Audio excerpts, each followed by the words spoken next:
Hello, good evening everyone. Am I clearly audible and visible? क्या मैं आपको clearly सुनाई और दिखाई दे रही हूँ? सबसे पहले एक ट्रिक करते हैं, उसके बाद एलएस कपलिंग, जेजे कपलिंग, फिर हम एंगल्स पढ़ेंगे, राइट? तो ट्रिक क्या है, हमें इतना पता है कि हमने देखे हैं एस की टर्म्स, एल की टर्म्स और फिर टोटल निकाला एलएस कपलिंग की, जे निकाला और जे निकाल के हमने पुट किया कहाँ पर, यहाँ टर्म सिंबल में 2s+1 एल जे, राइट? यहाँ पुट किया और फिर हमें ये क्या मिला, टर्म सिंबल मिला, राइट? हमारे सिलेबस में इसका नाम पता क्या है? एक सेकेंड मैं बताती हूँ।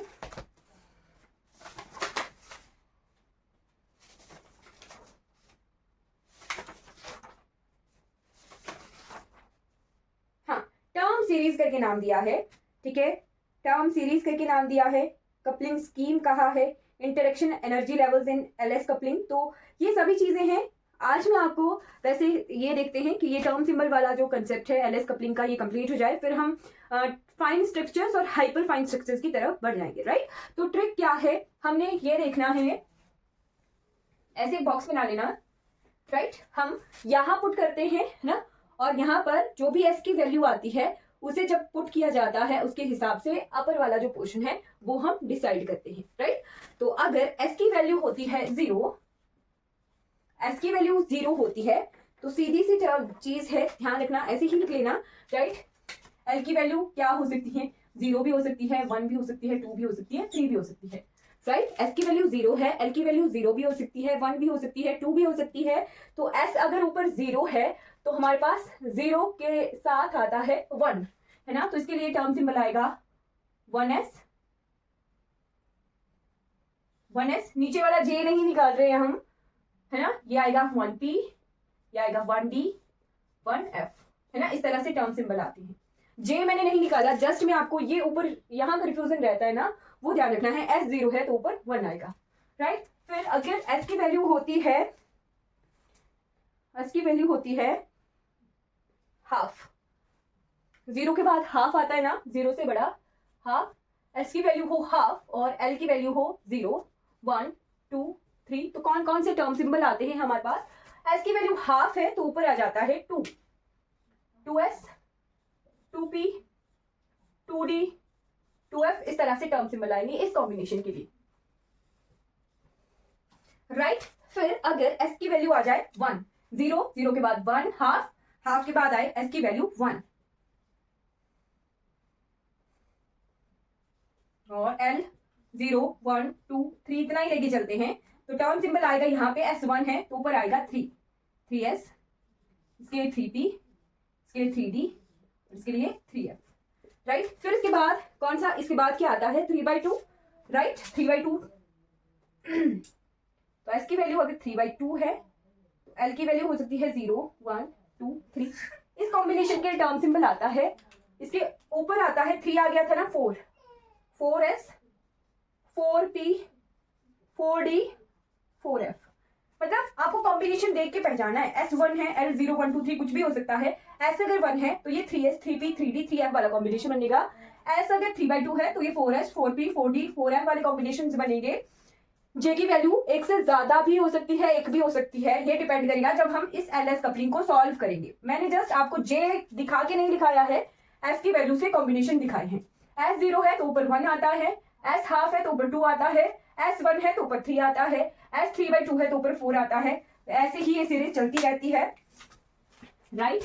ऐसी सीरीज चलती रहती है। S अगर 2 आएगा तो ऊपर आएगा हमारे पास 1, 3, 5 आएगा, 5s, 5p, 5d, 5f, है ना? और s की वैल्यू अगर आएगी इसके बाद आएगी 5/2, राइट? तो यहां आ गया 6s, 6p, 6d, 6f। ये इसी तरह से फिर सीरीज चलती रहती है। तो आपको ये ध्यान रखना है, राइट? जो भी हमारे s के हाफ इंटेग्रल हैं उनमें ऊपर ऑड ऑड टर्म्स हैं, राइट? ऑड ऑड टर्म्स हैं, और जो भी हमारे 0, 1, 2 इंटेग्रल होंगे उनके साथ ऊपर जो है 1, 3, 5 ऑड ऑड है, और यहाँ पर इवन इवन है 2, 4, 6, राइट? तो ये ट्रिक भी है, इसे लिख लेना, नोट कर लेना,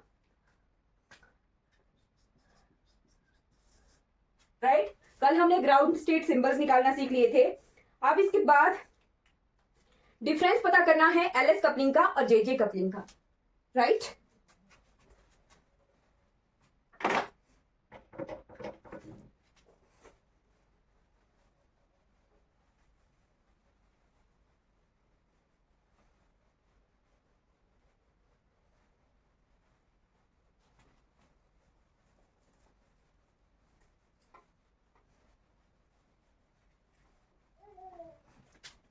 एक तरफ लिख लेना है एलएस कपलिंग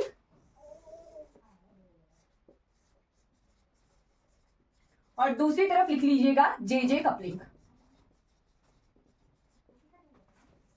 एलएस कपलिंग और जेजे कपलिंग। एलएस कपलिंग जो होती है वो होती है हमारे स्मॉलर या फिर लाइटर एलिमेंट्स के लिए, ठीक है। स्मॉलर या लाइटर एलिमेंट्स के लिए हमारे पास एलएस कपलिंग का यूज करते हैं हम, और जो हैवियर न्यूक्लियाइज होते हैं, हैवियर एलिमेंट्स होते हैं, उनके लिए हम जेजे कपलिंग का यूज करते हैं। इसीलिए मैंने अभी तक आपको, हमने स्मॉलर ही लाइटर न्यूक्लियाइज ही देखे हैं, लाइटर एलिमेंट्स देखे हैं, तभी हमने एलएस कपलिंग से जो है जे की वैल्यू निकाली थी और उसी से ही टर्म सिंबल निकाला था। वैसा ही हम same term symbol JJ coupling से भी निकाल सकते हैं। तो आपने ध्यान रखना है कि एग्जाम में एलएस कपलिंग दी हुई है या जेजे कपलिंग पूछी हुई है, राइट। अब यहां क्या होता है, एस क्या होता है स्पिन, एल क्या होता है ऑर्बिटल क्वांटम नंबर। तो यहां पर spin spin and orbit orbit, spin spin and orbit orbit interaction जो होती हैं स्ट्रॉन्गर्स होती हैं। Interactions are stronger and dominates spin orbit coupling. मतलब क्या है, स्पिन की दूसरी स्पिन के साथ ही कपलिंग होगी और ऑर्बिट की ऑर्बिट के साथ कपलिंग होगी। टोटल एस निकालेंगे, टोटल एल निकालेंगे, राइट। यहां पर ये इंटरेक्शन, स्पिन स्पिन की इंटरेक्शन जो है वो डोमिनेट करती है स्पिन ऑर्बिट कपलिंग से, यानी एलएस कपलिंग जो होती है वो डोमिनेट हो जाती है किस कपलिंग से, एसएस और एलएल कपलिंग से, राइट। एलएस कपलिंग बाद में आती है, पहले हम टोटल एस निकालते हैं एसएस कपलिंग से और एलएल कपलिंग से, राइट। तो ये पॉइंट्स लिख लीजिएगा। एलएस कपलिंग हम सॉल्व कैसे करते हैं, तो जे निकाला जाता है, पहले हम टोटल एल निकालते हैं, टोटल एल निकालते हैं L1 minus L2 to L1 plus L2, right. और S निकालते हैं total, that is S1 minus S2 to S1 plus S2, right. और फिर टोटल LS से हम J निकालते हैं। J क्या होता है, J is equal to L plus S, right. ये क्या है, टोटल एंगुलर मोमेंटम होता है J, और ये क्या है, total orbital angular momentum. S क्या होता है, टोटल स्पिन एंगुलर मोमेंटम। तो J कैसे निकलता है, J निकलता है L माइनस S का mod to L plus S का मॉड। ये हमारे पास कपलिंग स्कीम है एलएस कपलिंग की, राइट। अब आ जाइए जेजे कपलिंग की तरफ। तो जेजे कपलिंग में क्या होता है, ये जो स्पिन ऑर्बिट कपलिंग है ये डोमिनेट कर देती है, ये डोमिनेट हो जाती है, स्ट्रॉन्गर होती है as compare to spin spin and orbit orbit coupling, right. तो यहां लिखना है सेकंड पॉइंट कि स्पिन ऑर्बिट कपलिंग, ये आपको जब मैं आगे ये वाला पोर्शन करवाऊंगी जेजे कपलिंग का तो समझ आ जाएगा। Dominates spin spin and orbit orbit coupling, right. तो यहां पर लिखते हैं, पहले हम निकालते हैं J1। क्या करते हैं, यहां हम टोटल एल और टोटल एस निकाल रहे थे, राइट। यहां पर हम क्या करते हैं, J1 निकालते हैं और फिर J2 निकालते हैं, फिर टोटल J निकालते हैं। तो J1 कैसे निकलता है, L1 minus S1 to L1 plus S1, और J2 निकलता है, हमें पता है हमने डिफरेंट शेल्स वाले में L माइनस S और L प्लस S वाला किया है, हर एक टर्म सिंबल का हमें पता है कैसे करते हैं, राइट।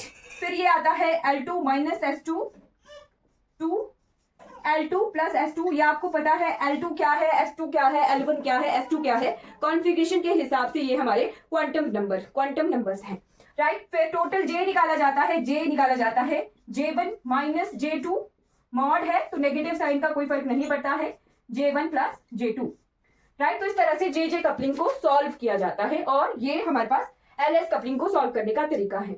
हमारे पास जितनी भी कॉन्फ़िगरेशन आती हैं वो मैक्सिमम लाइटर न्यूक्लियाइज की आती है सॉल्व करने के लिए, तो हम एलएस कपलिंग का यूज करते हैं हमारे लाइटर एलिमेंट्स के लिए, और हैवियर एलिमेंट्स के लिए हम जेजे कपलिंग का यूज करते हैं। इज इट क्लियर, ये डिफरेंस है हमारा एलएस कपलिंग और जेजे कपलिंग का, राइट। अब इसके बाद ओके, अब आते हैं इनके बीच एंगल्स देख लेते हैं, है ना।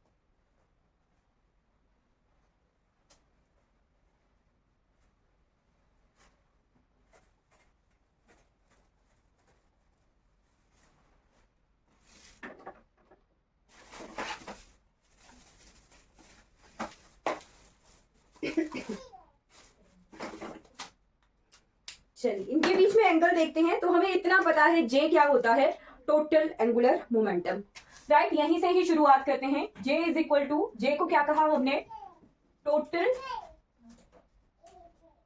एंगुलर मोमेंटम कहा, राइट। तो जे क्या होता है, J is equal to L plus S, right. J क्या होता है, एल प्लस एस होता है, ठीक है जी। अब हमें क्या करना है,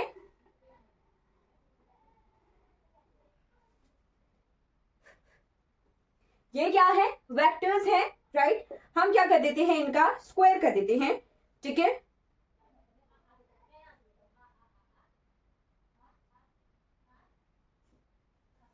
ओके, एक चीज मैंने आपको लिखवाई थी, जे स्क्वायर क्या होता है, J square is equal to root of, नहीं ऐसे नहीं लिखाया था, J into J plus one H cut, ये लिखवाई थी वैल्यू, है ना। जे स्क्वायर क्या होता है हमारे पास, स्मॉल जे, जे इंटू जे प्लस वन होता है, राइट। फिर एल स्क्वायर क्या होता है, एल स्क्वायर होता है L into L plus one H cut, और हमारे पास एस स्क्वायर क्या होता है, S into S plus one H cut, ठीक है। तो यहां से अगर हमें जे, एल और एस की वैल्यू निकालनी हो तो ये कैसे निकल सकती है, जे इज इक्वल टू इसका रूट आ जाएगा, राइट। ये स्क्वायर स्क्वायर होते हैं, राइट। तो इसका स्क्वायर आ जाएगा, एच के जो है स्क्वायर कट जाएगा, तो ये आएगा J into J plus one H cut, L की वैल्यू क्या आ जाएगी यहां से, L into L plus one H cut, और एस की वैल्यू आ जाएगी root of S into S plus one H cut. ये वैल्यूज मैं आपको पहले लिखवा भी चुकी हूं, है ना, राइट। जे स्क्वायर और जे एल एस, ये सभी वैल्यूज हम लिख चुके हैं। अब हमें क्या करना है, यहां पर जे डॉट जे करते हैं, राइट। जे को जे से ही डॉट प्रोडक्ट निकालते हैं, वेक्टर्स हैं, तो ये कैसे होंगे, ये होंगे ऐसे, L plus S dot product L plus S, right. यहां पर हम क्या कर देते हैं, इसे a plus B into A plus B whole square कर देते हैं। तो यहां पर a plus B whole square का फॉर्मूला लगा के हम इसे सॉल्व कर सकते हैं। तो ये आ जाएगा जे स्क्वायर, वेक्टर हमने हटा दिया, राइट। तो ये आ गया L square plus S square plus 2l right. ये क्लियर हो गया, A square plus B square plus 2ab, इस तरह से हमने इसको सॉल्व कर लिया है, राइट। इज इट क्लियर, ठीक है। अब हमने क्या करना है, ये साथ में कॉस थीटा भी आएगा, राइट। वेक्टर्स हैं तो इनको सॉल्व करके हमारे पास कॉस थीटा भी आएगा, राइट।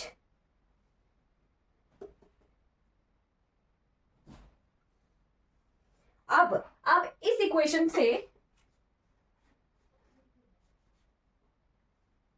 इक्वेशन से हम एंगल्स निकाल सकते हैं अलग अलग टर्म्स के बीच में। जैसे सबसे पहले अगर निकालें एंगल बिटवीन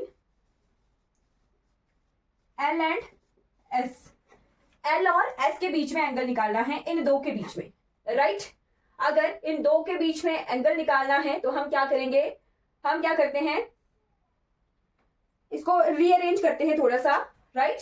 इस 2ls कॉस ऑफ थीटा को यहीं इस तरफ ले रखते हैं और इस वाली टर्म को दूसरी तरफ ले जाते हैं। तो ये आ गया जे square minus L square minus S square. फिर ये cos of theta L S के बीच में एंगल है तो इसके पी पैर में एल एस लिख देते हैं, is equal to J square minus L square minus S square divided by 2ls, ठीक है। ये इस तरह से हो सकता है, राइट। ये आ गया हमारे पास एंगल इन दो के बीच में, एल और एस के बीच में। अब यहां पर हम ये वैल्यूज को पुट कर सकते हैं, जे की वैल्यू या फिर J square L square S square की वैल्यू, राइट।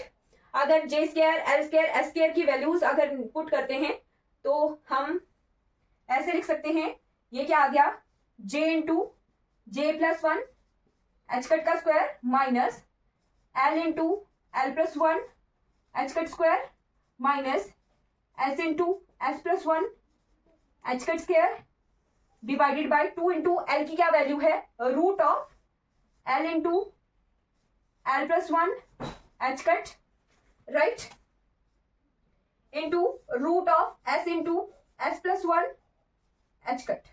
ठीक है, ये वैल्यूज आ गई. ठीक है, आप यहां से H cut स्क्वायर को कॉमन निकाल लेते हैं. अगर H cut स्क्वायर को कॉमन निकाला जाए तो बाहर आ जाएगा H cut स्क्वायर. मैं यहीं पर ही थोड़ा सा रीअरेंज कर देती हूँ. H cut स्क्वायर को हमने क्या करना है, कॉमन निकाल देना है बाहर, right. H cut square common आ गया और नीचे देखिए एक H ये है और एक H ए है, ये दोनों आपस में कैंसिल आउट हो जाएंगे. तो फाइनल वैल्यू आ गई cos of theta L S की, जो कि आ गई, ये आ गई j into J plus 1 minus L into L plus 1 minus S into S plus 1 upon root of 2 into root of L into L plus 1 root of S into S plus 1. ये value आ गई final angle की between L and S. तो आपके पास क्या आता है, question किस तरह से आता है, find angle between orbital angular momentum and orbital spin angular momentum for 3D3 configuration. इस तरह से क्वेश्चन आता है, राइट. कॉन्फ़िगरेशन दे देंगे और बोलेंगे कि आप एंगल फाइंड आउट करो एल और एस के बीच में. आगे और भी करवाऊंगी, जे और एल के बीच में भी एंगल, जे और एस के बीच में भी एंगल, पर मैक्सिमम ये वाला एंगल आता है एल और एस का. तो 3D3 के लिए इसको कैसे सॉल्व करेंगे मैं बताती हूँ आपको भी. इसे मिटा देती हूँ.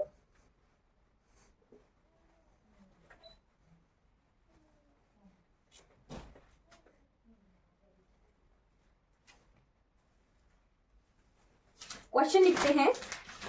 क्वेश्चन है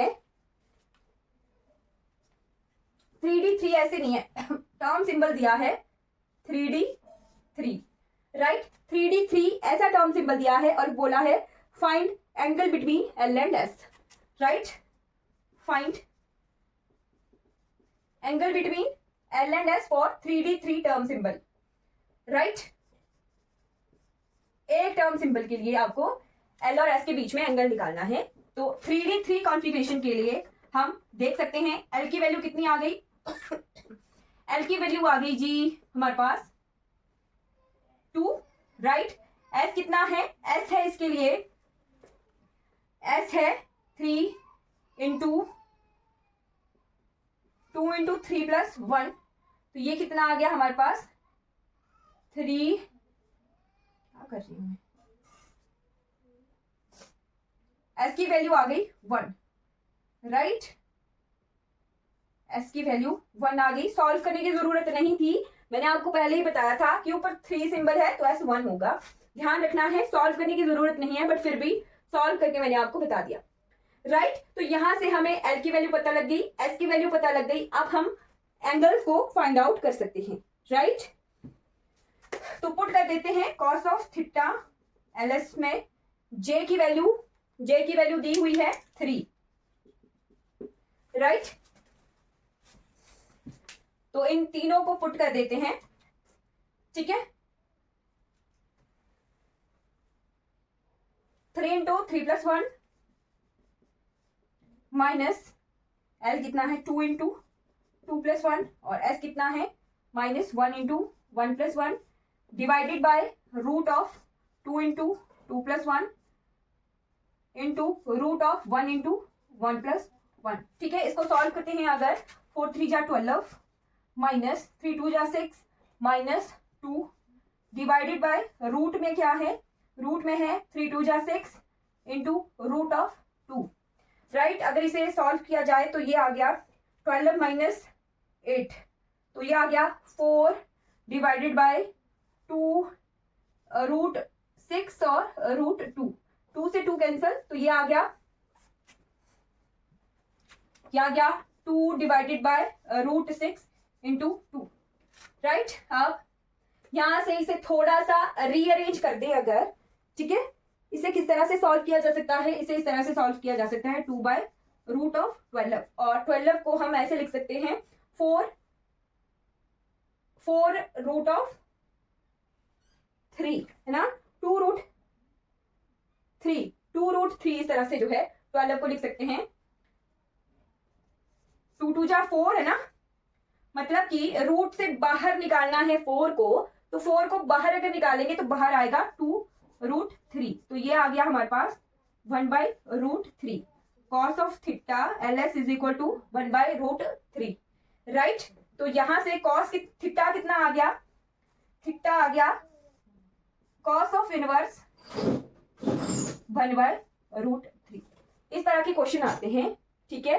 बट वन लाइनर क्वेश्चन होंगे तो इतना लेंथी क्वेश्चन नहीं आएगा, बट थोड़े छोटे टर्म सिंबल के लिए एंगल्स निकालना आ सकता है, राइट। अब इसके बाद LS वाला एंगल हमने देख लिया, लिख लेना है। अब इसके बाद J और S और J और L के बीच के एंगल लिख लेते हैं।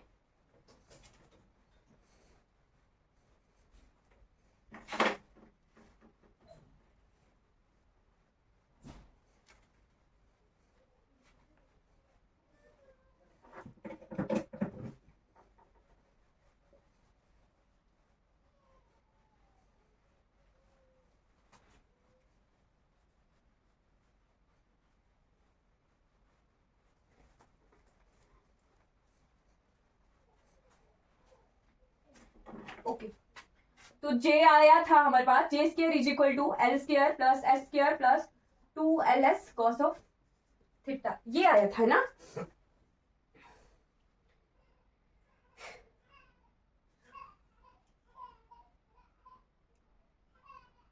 आप क्या करते हैं, थोड़ा सा इन्हीं इसी क्वेश्चन को रीअरेंज अगर किया जाएगा तो मैं आपको डायरेक्ट एंगल्स लिखवा देती हूं। अगर एंगल हो कॉस थीटा, थीटा हो LS, राइट। LS के बीच में एंगल है, L एंड S के बीच में एंगल है, तो वो आया है J square minus L square minus S square divided by 2LS। ये याद रखना डायरेक्ट, बाकी और कुछ याद मत करना।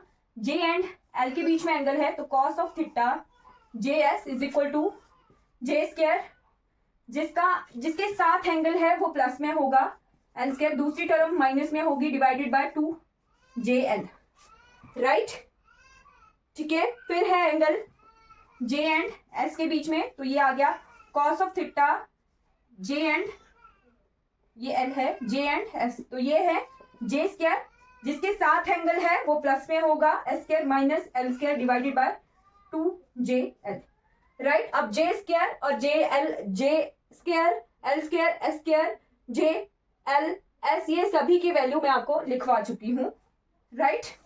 ये एंगल लिख लीजिए, किस तरह से क्वेश्चन आता है, सॉल्व कैसे करना है वो मैंने आपको बता दिया है, राइट। अब इसके बाद ये तो है इनके आपस में एंगल्स, राइट।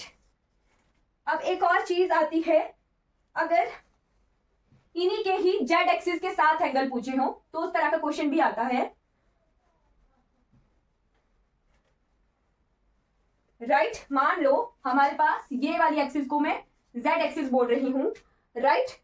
तो जेड एक्सिस के साथ हमें क्वेश्चन क्या आता है, क्वेश्चन बोलते हैं कि जे का एंगल बताइए या एल का एंगल बताइए या एस का एंगल बताइए विद जेड एक्सिस, राइट। तो यहां से अगर हम परपेंडिकुलर ड्रॉ करते हैं तो ये हमारे पास ये जो कंपोनेंट है और ये कंपोनेंट इस तरह से टूट जाते हैं। ये आएगा हमारे पास J Z cos of theta, ये आएगा J Z cos of theta. अगर एल लिया जाए तो ये L Z cos of theta निकलेगा, अगर एल लिया जाए तो L Z sine of theta होता है ना। ये एंगल के साथ वाला जो हम वेक्टर होगा उसके साथ कॉस थीटा लेते हैं और दूसरे वाले वेक्टर को हम साइन थीटा लेते हैं, है ना। एस, अगर एस जेड है एस कॉस थीटा और ये क्या होगा S Z sine of theta, right. अब हमें जे एल एस इनकी वैल्यूज तो पता है कितनी होती हैं। जे की वैल्यू होती है जे into J plus one H cut का ये रूट होता है ना। एल की वैल्यू होती है root of L into L plus one H cut. S की वैल्यू होती है root of S into S plus one H cut, right. अब आपको मैं जे जेड एल जेड और एस जेड की वैल्यू लिखवाती हूं। तो ये होती है मैग्नेटिक, जो हमारे पास स्पिन क्वांटम नंबर था या फिर मैग्नेटिक ऑर्बिटल क्वांटम नंबर था या फिर टोटल मैग्नेटिक ऑर्बिटल का हमारे पास क्वांटम नंबर, उससे हम इसे लिखते हैं। तो ये आ जाएगा M J H cut, right. ये आ जाएगा एम जे एच कट और ये हो जाता है एम जेड एच कट और ये हो जाता है एम एस, ये हो जाएगा एम एल एच कट और ये हो जाएगा M S H cut, right. अब हम इन दोनों को इक्वेट करते हैं, ठीक है, इन दोनों इक्वेशंस को इक्वेट किया जाता है तो ये हो जाते हैं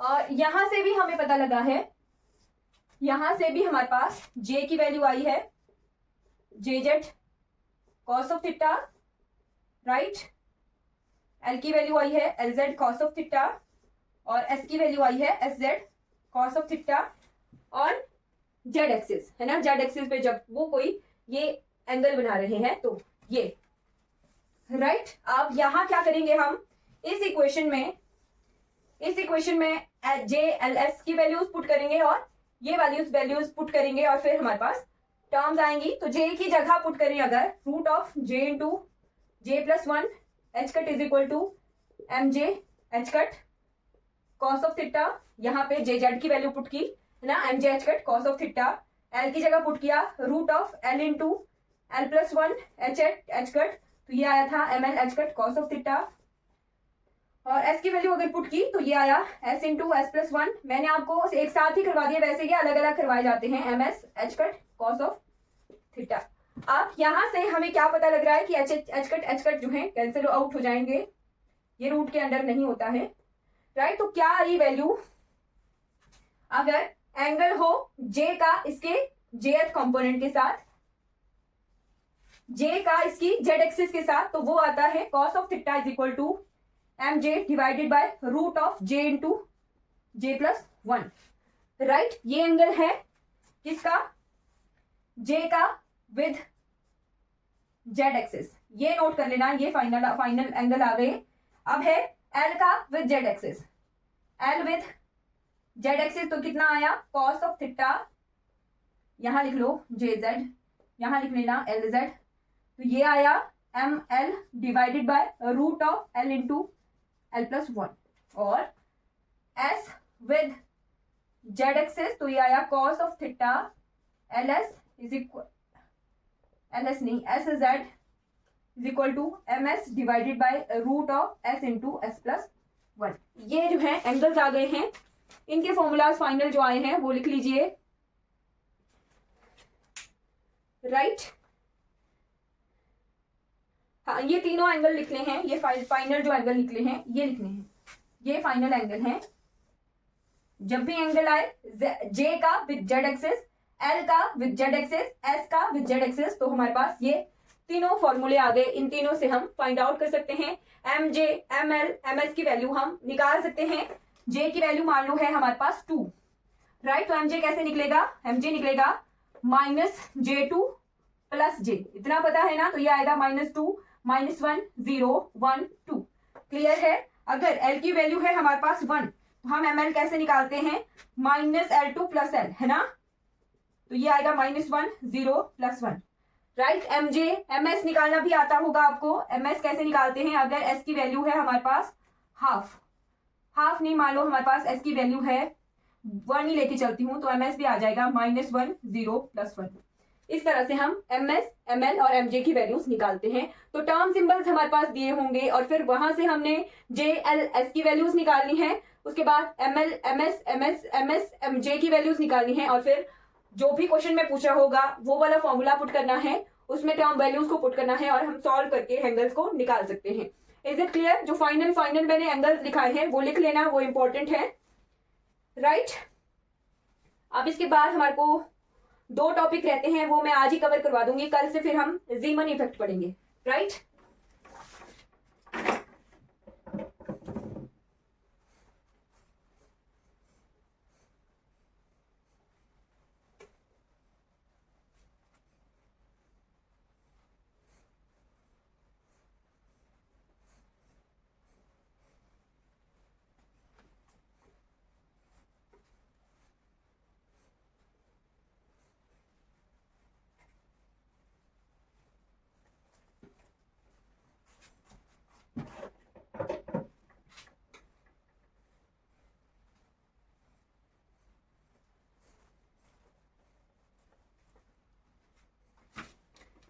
आगे वाला टॉपिक है हमारे पास लैंडीज जी फैक्टर,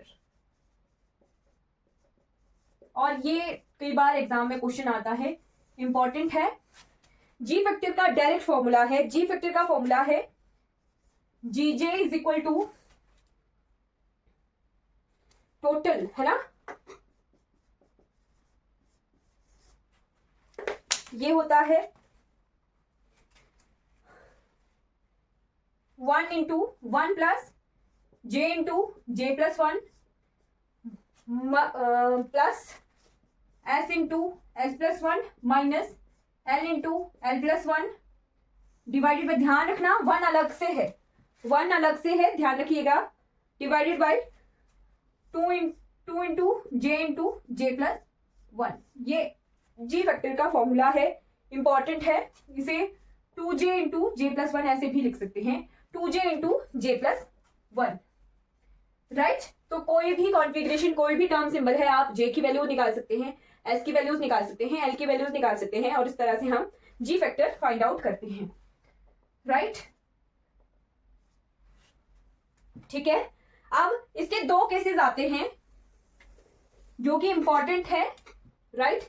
अगर हमारे पास हो प्योर ऑर्बिटल मोशन, अब ये प्योर ऑर्बिटल मोशन का क्या मतलब है कि जो भी हमारे पास इंटरेक्शंस हो रही हैं वो वहां पर सिर्फ और सिर्फ ऑर्बिटल क्वांटम नंबर का ही जो है कंट्रीब्यूशन है, स्पिन की कोई कंट्रीब्यूशन नहीं है, यानी स्पिन की वैल्यू होगी वहां पर 0 और एल जो है नॉन जीरो होगा, यानी एल की वैल्यू 0 के अलावा कोई भी हो सकती है, तो 0 के अलावा कोई भी हो सकती है, तो एस यहां पर अगर 0 पुट कर दें तो ये टर्म 0 हो जाएगी, राइट। तो जी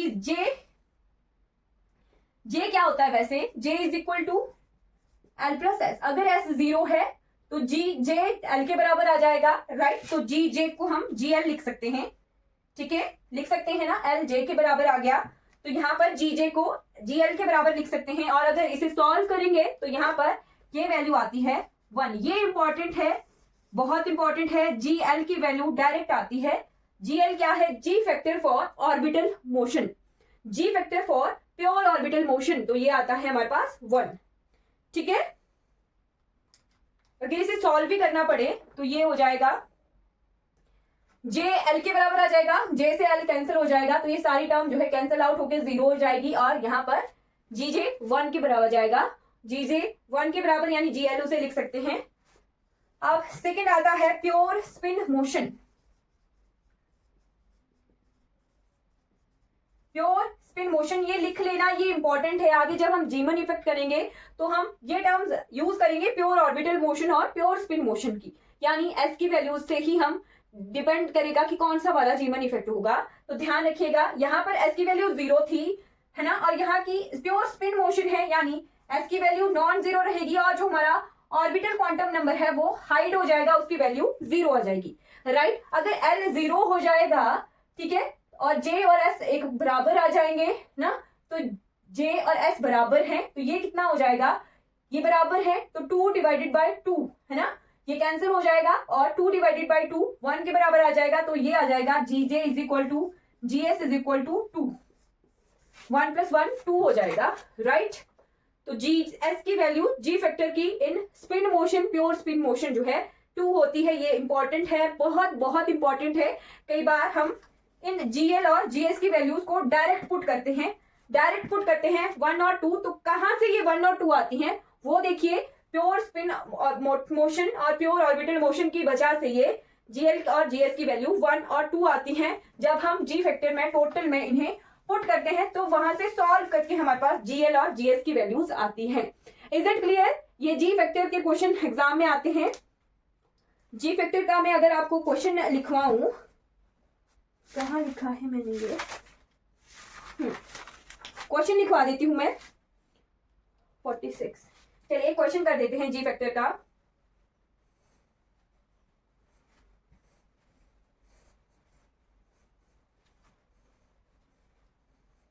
ये फॉर्मूला है ना जी जे।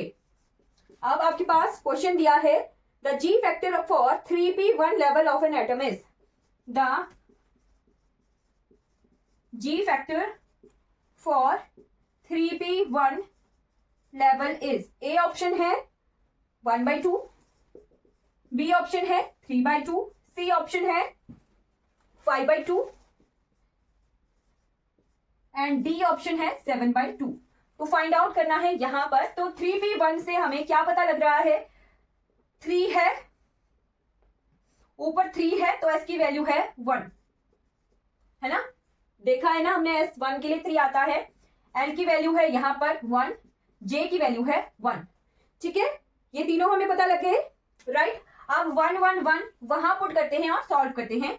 1 plus 1 into 1 plus 1 plus 1 into 1 plus 1 और minus 1 into 1 plus 1 divided by 2 into 1 into 1 plus 1। तो ये एक कैंसिल हो गया, यहां पर कितना आ गया 1 प्लस ये आ गया 2 डिवाइडेड बाय 4, 1/2 और ये आ गया हमारे पास 2 प्लस 1/2, तो ये आ गया हमारे पास 3/2। सॉल्व करके 3/2 आ गया है, तो ये बी ऑप्शन हमारा करेक्ट होगा। इस तरह के जी फैक्टर के क्वेश्चन आते हैं। ये जी फैक्टर का फॉर्मूला आपने डायरेक्ट याद करना है, साथ में जीएल हो तो 1 होता है, जीएस हो तो 2 होता है, राइट, 2 होता है। इसका नाम है प्योर ऑर्बिटल मोशन, इसके लिए एस की वैल्यू 0 होती है और प्योर स्पिन मोशन के लिए एल की वैल्यू 0 होती है। ये ध्यान रखना है, ये बहुत बहुत इंपॉर्टेंट है। ये टर्म्स हमें डायरेक्ट यूज करनी होती है कई बार, और ये फॉर्मूला डायरेक्ट यूज कीजिए। इस तरह के क्वेश्चन आते हैं उनको हम इस तरीके से सॉल्व कर सकते हैं। क्लियर हो गया? आपके लिए होमवर्क है, आपने 3D1 कॉन्फ़िगरेशन के लिए जी फैक्टर निकाल के भेजना है। जी फैक्टर फॉर 3D1 कॉन्फ़िगरेशन, ये होमवर्क है, इसको सॉल्व करके ग्रुप में भेज दीजिएगा। अब इसके बाद लास्ट टॉपिक आता है मैग्नेटिक डाइपोल मोमेंट।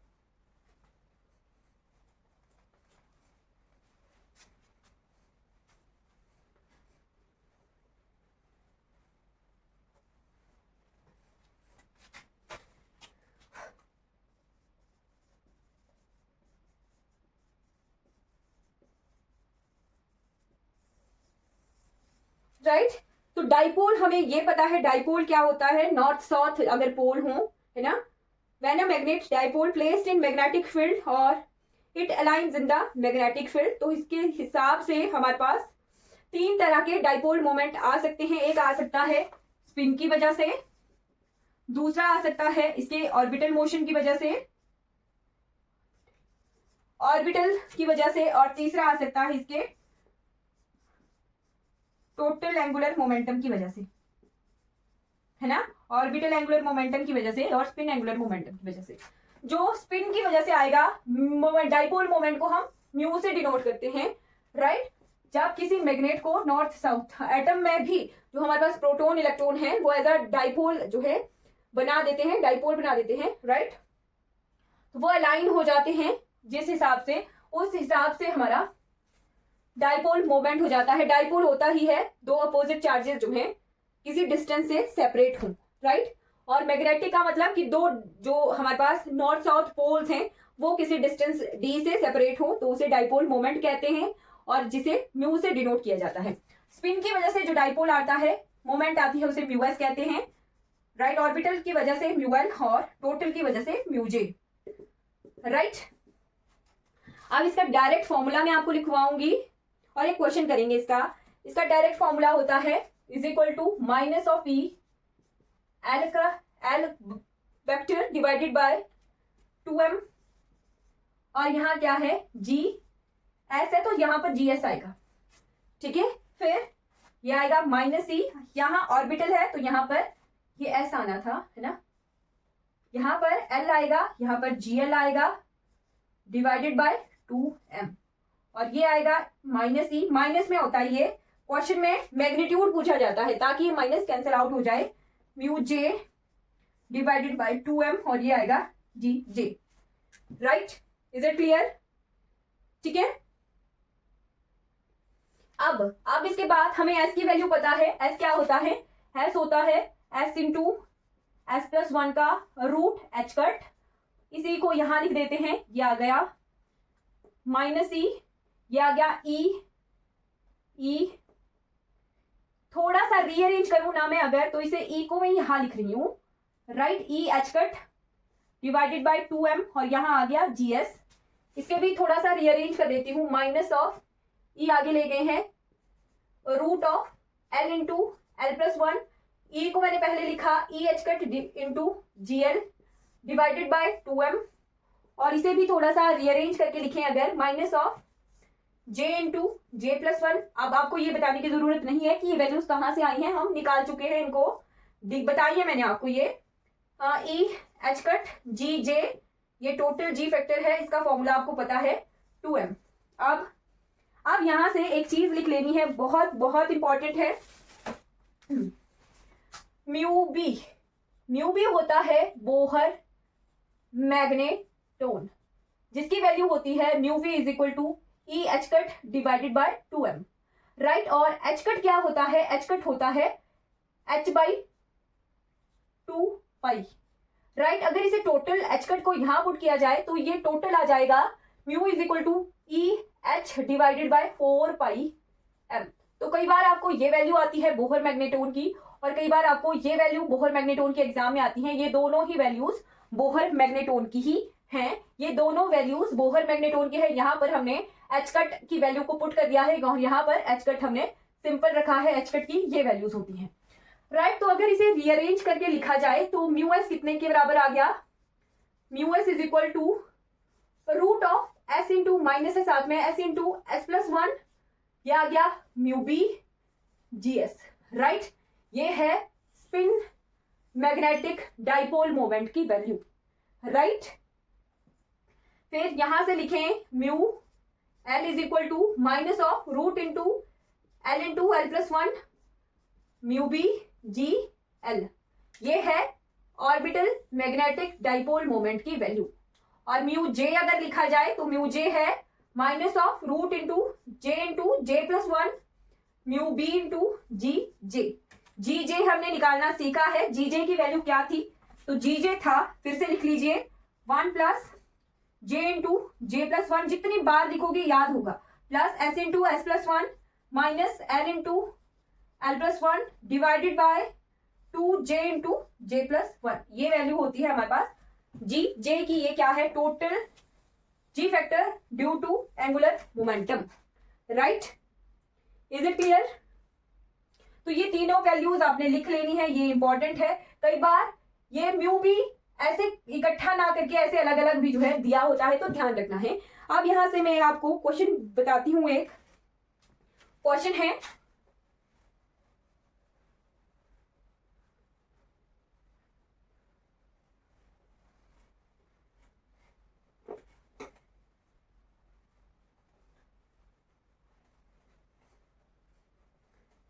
क्वेश्चन है फाइंड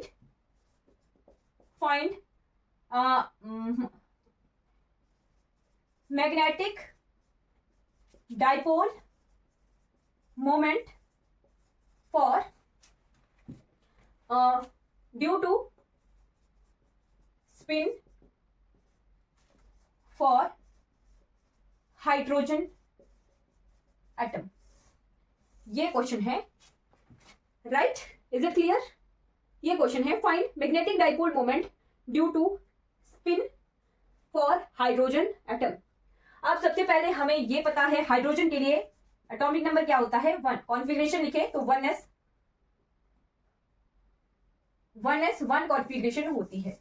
अब स्पिन है तो स्पिन हम यहीं से ही फाइंड आउट कर सकते हैं, क्योंकि L और J तक तो जाना ही नहीं है, क्योंकि हमारे से स्पिन मैग्नेटिक डाइपोल मोमेंट पूछी है ड्यू टू स्पिन। तो एक इलेक्ट्रॉन है और इलेक्ट्रॉन के लिए हमेशा स्पिन कितनी होती है, हाफ। ये हमें पता होना चाहिए कि एक इलेक्ट्रॉन के लिए स्पिन क्या होती है, हाफ होती है। 1s1 को हम इस तरह से लिख सकते हैं, ये ऐसे इलेक्ट्रॉन एक आ गया, अब स्पिन ही रखेंगे, राइट। एक ही इलेक्ट्रॉन को फिल करना है तो अब स्पिन ही रखेंगे। अब हम म्यू एस निकालते हैं, यहां था find magnitude of magnetic dipole moment due to spin, right. इन सबके साथ माइनस साइन होता है, तो मैग्नीट्यूड पूछा है तो ये मॉड ऑफ म्यू एस हो जाएगा। तो mod of mu S is minus S into S plus one, ये हाँ क्या है म्यू बी और G of S, right, G of S, right.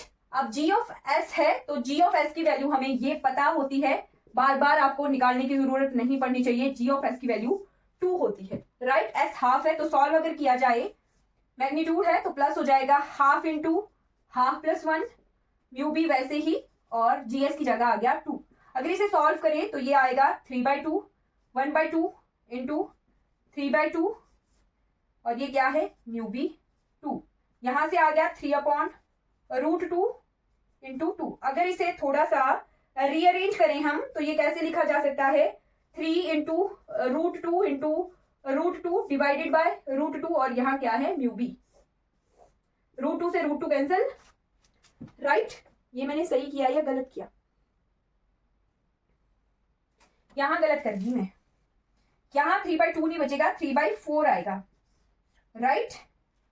हाँ 3/4 आएगा तो इसे हम अलग अलग से लिख सकते हैं, √3 into 2 mu B divided by, इसको लिख सकते हैं √4, जिसे हम √4 कितना होता है 2 होता है, राइट, 2 होता है तो 2 से 2 कैंसिल, तो ये आ जाएगा म्यू एस की वैल्यू, ये आ गई √3 mu B, right, √3 mu B. अगर इसे म्यू बी को भी कई बार जरूरी नहीं है √3 म्यू बी ऑप्शन में है, ऑप्शन में इस तरह से भी हो सकता है, ई H cut √3 E H cut by 2m, ये भी ऑप्शन में आ सकता है, राइट, या फिर ये भी आ सकता है √3 ई एच डिवाइडेड बाय 4πm। तो जिस तरह से क्वेश्चन आया में ऑप्शन आया है उस तरीके से आपको सॉल्व करना आना चाहिए। तो इस तरह के क्वेश्चन आते हैं मैग्नेटिक डाइपोल मोमेंट के।